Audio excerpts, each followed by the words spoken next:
Hello प्यारे बच्चों, मैं हूं आपका भैया ऋषभ सिंह और आप सभी का आपके अपने YouTube परिवार रसीयस क्लासेस पर स्वागत करता हूं।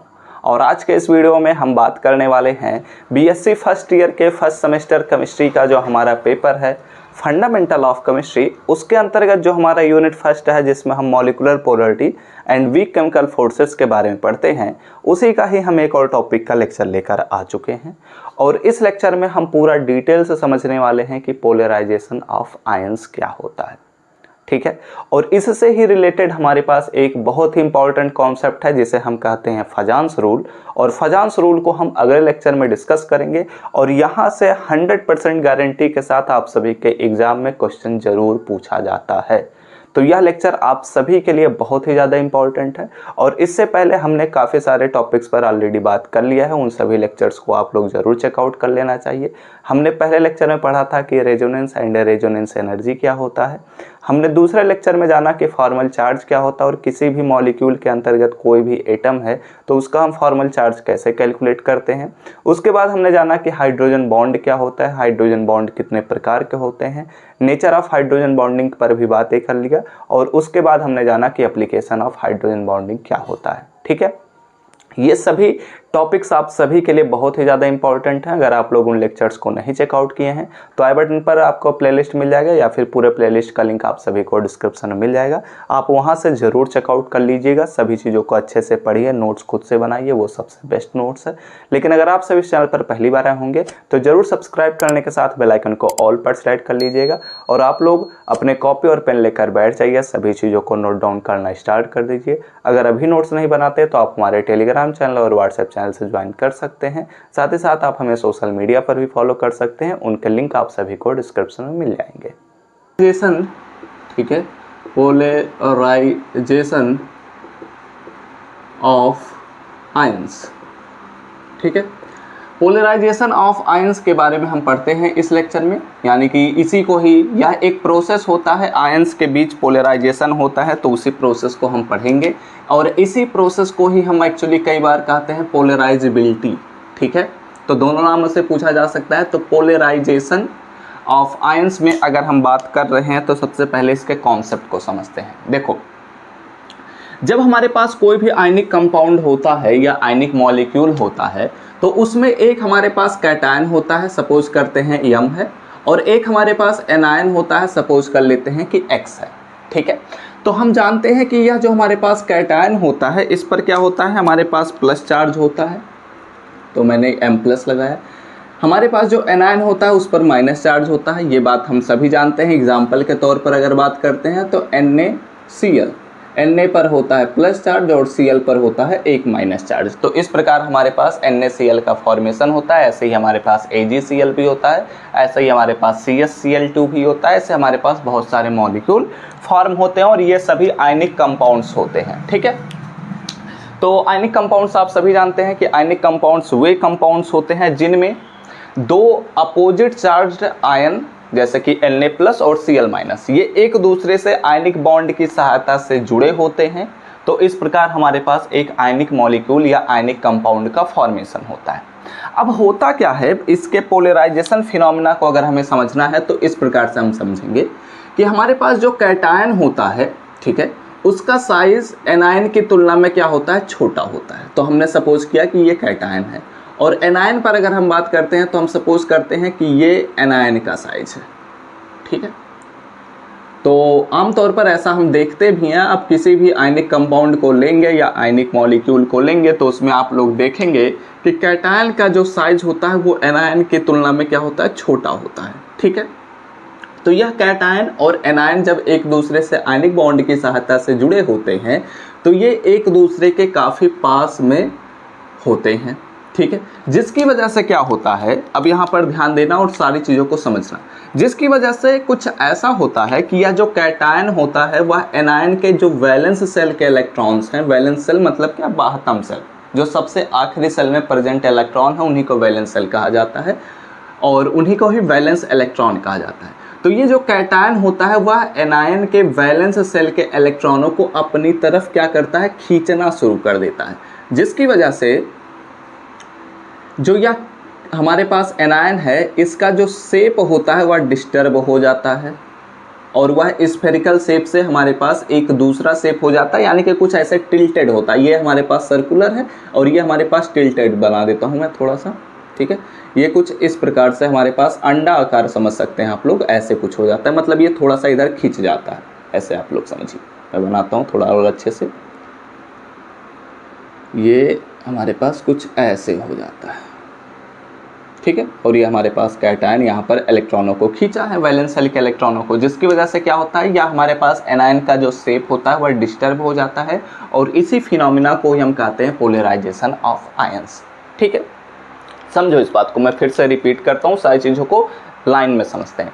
हम जानते हैं कि हमारे पास कोई भी आयनिक कंपाउंड क्या होता है, आयनिक मॉलिक्यूल क्या होता है, ऐसे दो अपोजिट चार्ज्ड आयंस जो एक दूसरे से आयनिक बॉन्ड की सहायता से जुड़े होते हैं, उन्हीं कंपाउंड को, उन्हीं मॉलिक्यूल को ही हम आयनिक कंपाउंड या आयनिक मॉलिक्यूल कहते हैं, ठीक है। अब ये जो हमारे पास आयनिक मॉलिक्यूल्स होते हैं, इनमें जो कैटायन का साइज होता है वो एनायन की तुलना में छोटा होता है। कैटायन मतलब ये हम सपोज करते हैं यह M+ है और ये हमारे पास है X-, ठीक है। तो जो कैटायन होता है वह एनायन की तुलना में क्या होता है, छोटा होता है, जिसकी वजह से यह कैटायन जो होता है वह एनायन के वैलेंस शेल के इलेक्ट्रॉनों को अपनी तरफ खींचता है, जिसकी वजह से हमारे पास यह जो एनायन होता है इसका जो शेप होता है वह डिस्टर्ब हो जाता है, और इसी फिनोमिना को ही हम कहते हैं कि यह पोलराइजेशन ऑफ आयंस है, ठीक है, या पोलराइजेबिलिटी है।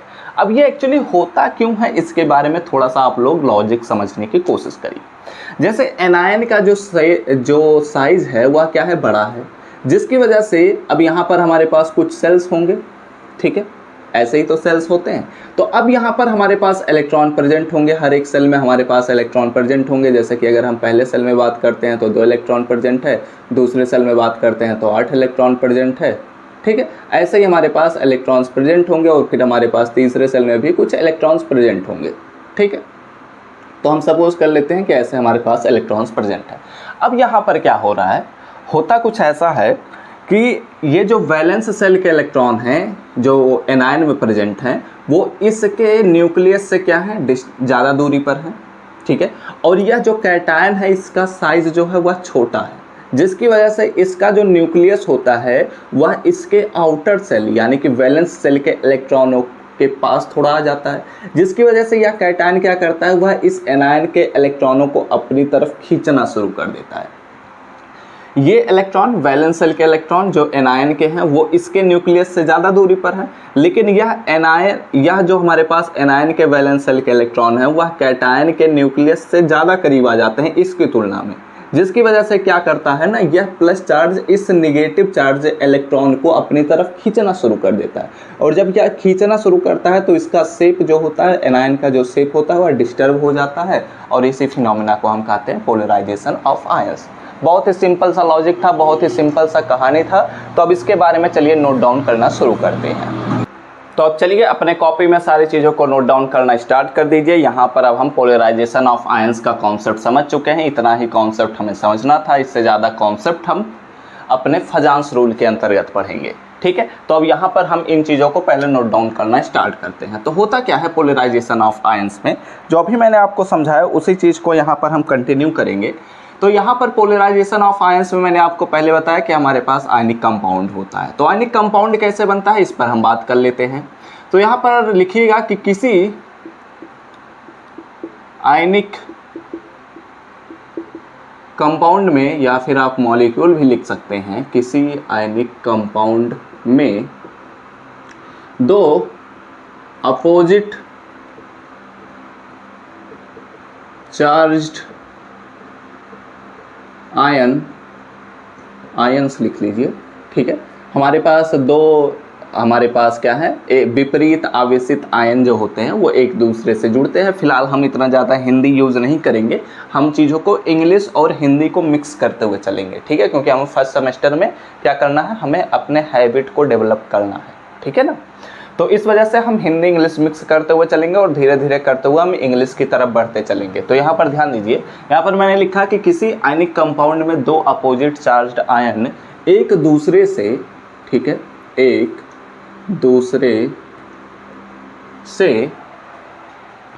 दूसरे से आयनिक बॉन्ड की सहायता से, आयनिक बॉन्ड की सहायता से, हेल्प से जुड़े होते हैं, या फिर आप लिख सकते हैं बाउंडेड होते हैं या फिर कनेक्टेड होते हैं। तो मैं फिलहाल यहाँ पर जुड़े होते हैं। ठीक है, ये आप लोग लिख लीजिए। फिर उसके बाद आप लोग लिखिए कि एनायन के वैलेंस सेल के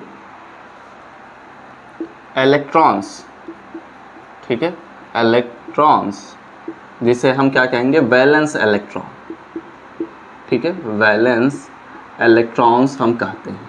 ठीक है, वैलेंस इलेक्ट्रॉन्स क्या होते हैं, एनायन के जो वैलेंस सेल के इलेक्ट्रॉन्स होते हैं वो, ठीक है, एनायन के वैलेंस सेल के इलेक्ट्रॉन्स कैटायन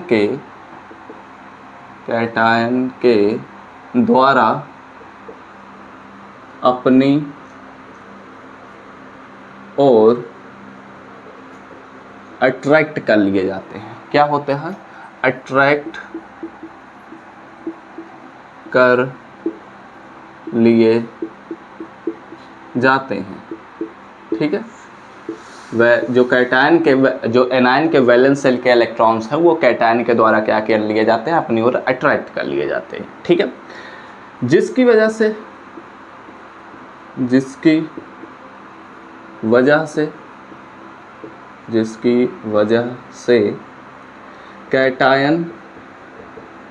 एनायन, ठीक है, एनायन का शेप डिस्टर्ब हो जाता है। ठीक है, डिस्टर्ब्ड लिख लीजिए। ठीक है, डिस्टर्ब्ड हो जाता है। ठीक है, क्या होता है, जिसकी वजह से एनायन का शेप डिस्टर्ब हो जाता है और यह प्रोसेस, ठीक है, या फिर आप लिख सकते हैं यह फिनोमिना और यह प्रोसेस ही पोलराइजेशन ऑफ आयंस,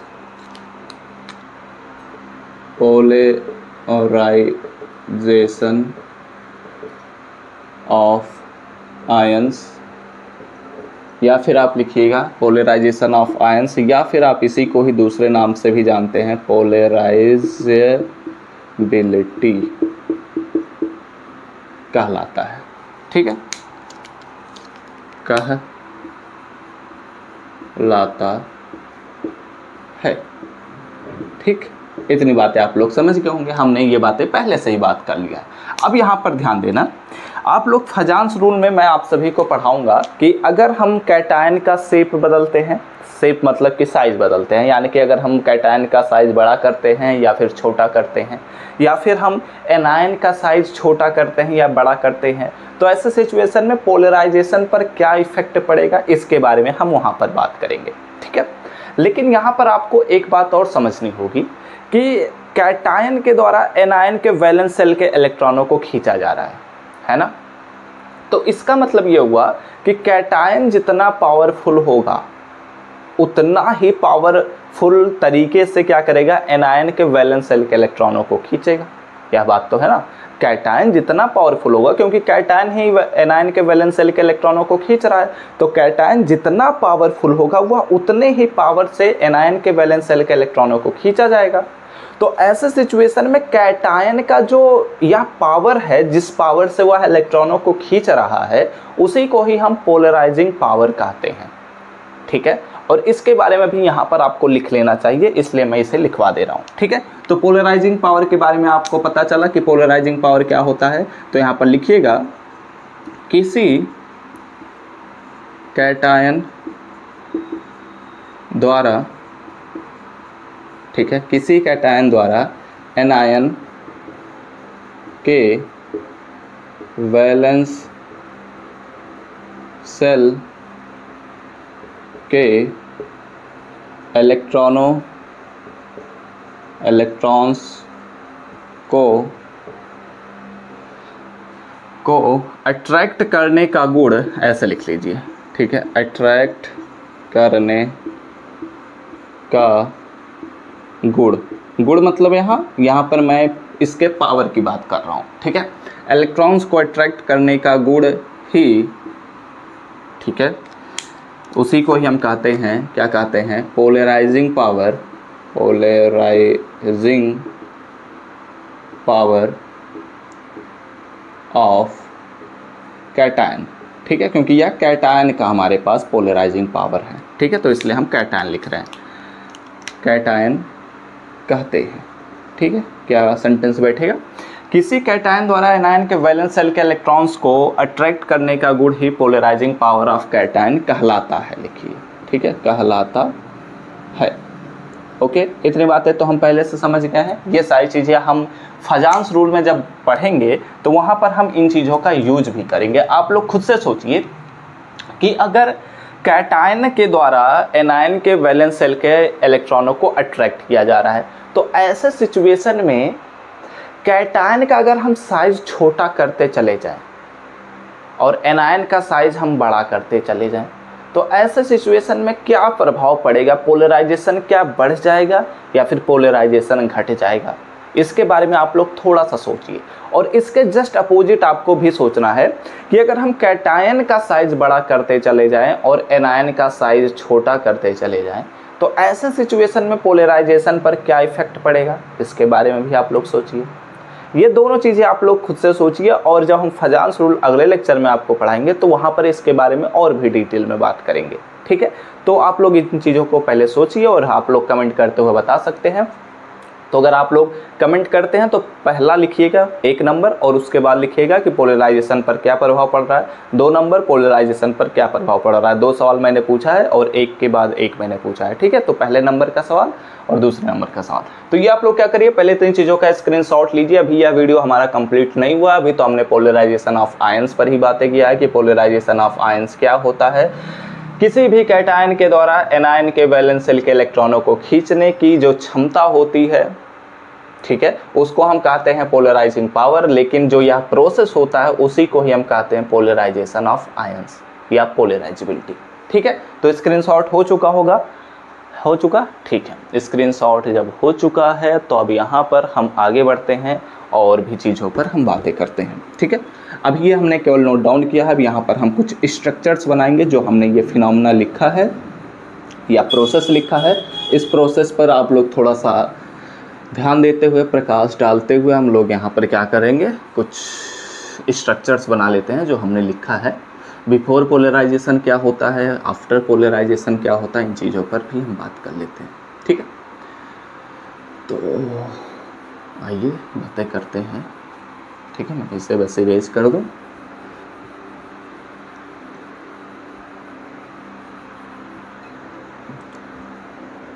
ठीक है, ये हो चुका है हमारा बोर्ड क्लीन। छाप तो चुके ही होंगे, छापने में तो आप मास्टर ही हैं। आइए बात करते हैं। देखो, हम बिफोर पोलराइजेशन पर अगर बात कर रहे हैं तो क्या होता है, ये हमारे पास कैटायन है, ठीक है। एक काम करता हूँ, मैं इससे डिवाइड कर दूँ, नहीं चलो ऐसे बात करते हैं। यहाँ पर हमारे पास ये क्या है, कैटायन है, ठीक है, और ये हमारे पास क्या है, एक एनायन है, ठीक है, ओके। तो ये हमारे पास एक कैटायन है और यह हमारे पास एक एनायन है। तो यहाँ पर हमारे पास हम देख सकते हैं कि यह जो कैटायन होता है यह M+ होता है और यह जो एनायन होता है यह X- होता है। और बिफोर पोलराइजेशन बहुत ही आराम से ये दोनों हमारे पास जो अपोजिट चार्ज्ड आयन है एक दूसरे से आयनिक बॉन्ड की सहायता से जुड़े हुए हैं। तो ये हमारे पास क्या हो गया, ये हमारे पास है बिफोर पोलराइजेशन, ठीक है। बिफोर पोलराइजेशन यह हमारे पास एक फिनोमेना हुआ, ओके। अब यहाँ पर हम बात करते हैं कि अगर पोलराइजेशन हो जाता है तो ऐसे सिचुएशन में इनके शेप्स कैसे हो जाएंगे। तो ये हमारे पास कैटायन तो जैसे का तैसा रहेगा, इसमें तो कुछ भी प्रभाव नहीं पड़ता। यही एनायन का जो शेप होता है यही डिस्टर्ब होता है। तो एनायन का जो शेप होगा वो कुछ इस प्रकार से हो जाएगा, ठीक, मतलब वो सर्कुलर पहले था, अब यहाँ पर यह टिल्टेड हो चुका है, इधर खींच चुका है, ठीक है। तो आप लोग और भी खींचना चाहते हैं तो और भी खींच सकते हैं, ये ऐसे लगा लीजिए, ठीक है, ऐसे भी बना सकते हैं। तो यहाँ पर हमारे पास यह क्या हो गया, ये कैटायन तो जैसे का वैसे रहा, लेकिन यह एनायन का जो शेप है, साइज है, वह डिस्टर्ब हो चुका है। तो ये हमारे पास हो गया आफ्टर पोलराइजेशन। ठीक है, आफ्टर पोलराइजेशन ये हमारे पास इनके शेप्स में क्या होता है, प्रभाव पड़ता है। ठीक है, अब यहाँ पर आप लोग थोड़ा सा इन चीज़ों को, स्ट्रक्चर्स को थोड़ा और अच्छे से बना लीजिए। यहाँ पर डॉटेड कर दीजिए। एक्चुअली ये इलेक्ट्रॉन डेंसिटी के बारे में बता रहा है। ठीक है, या इलेक्ट्रॉन क्लाउड भी आप कह सकते हैं। तो यहाँ पर मैं डॉटेड लाइन बना दे रहा हूँ। ठीक है, क्योंकि हम जानते हैं कि हमारे पास न्यूक्लियस जो होता है वह तो खोखला होता नहीं है। ठीक है, तो यहाँ पर आप लोग क्या करिए, बस जस्ट थोड़ा सा ऐसे ही डॉटेड कर लीजिए।